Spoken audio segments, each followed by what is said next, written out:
साथियों, कोई भी देश बिना आत्मविश्वास के आत्मनिर्भर नहीं हो सकता, विकसित नहीं हो सकता। और इसलिए अपने सामर्थ्य, अपनी विरासत, अपने साजो सामान पर गौरव का अभाव हमें खलता है। हमारे पास उसके प्रति एक कमिटमेंट चाहिए, गौरव का भाव होना चाहिए और हमें बड़ी मजबूती के साथ, गौरव के साथ मजबूत कदमों से आगे बढ़ना चाहिए। आपने ब्रिटिश राजनेता मैकाले के बारे में जरूर पढ़ा होगा। उसने गुलामी के कालखंड में शिक्षा तंत्र के माध्यम से भारतीयों की ऐसी पीढ़ी बनाने के लिए काम किया जो मानसिक रूप से गुलाम हो। इससे भारत में स्वदेशी के प्रति, अपनी परंपराओं के प्रति, अपने प्रोडक्ट्स, अपने सामर्थ्य के प्रति हीन भावना पनपी। सिर्फ स्वदेशी होना, इंपोर्टेड होना ही, विदेशी होना और इंपोर्टेड होना, इसी को श्रेष्ठता की गारंटी मान लिया। अब ये कोई गले उतरने वाली चीज है क्या? हमें मिलकर गुलामी की इस मानसिकता को खत्म करना है।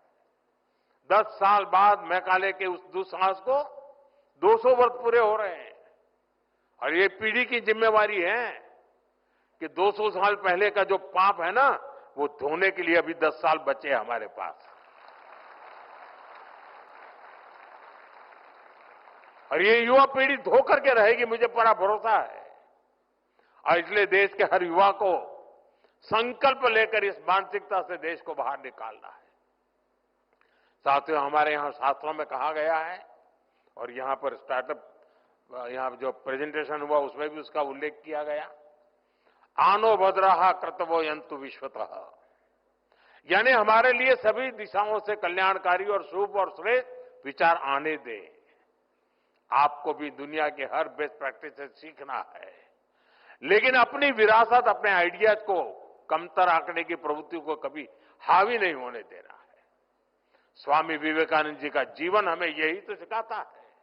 उन्होंने दुनिया भर में भ्रमण किया, वहां की अच्छी बातों की प्रशंसा की, लेकिन उन्होंने भारत की विरासत को लेकर फैलाए गए भ्रम को तोड़ने के लिए निरंतर प्रयास की, कठोरता उन्होंने घाव की उस पर।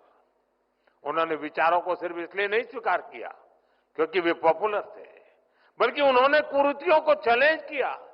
स्वामी विवेकानंद जी एक बेहतर भारत बनाना चाहते थे। उसी स्पिरिट के साथ आज आप युवा शक्ति को आगे बढ़ना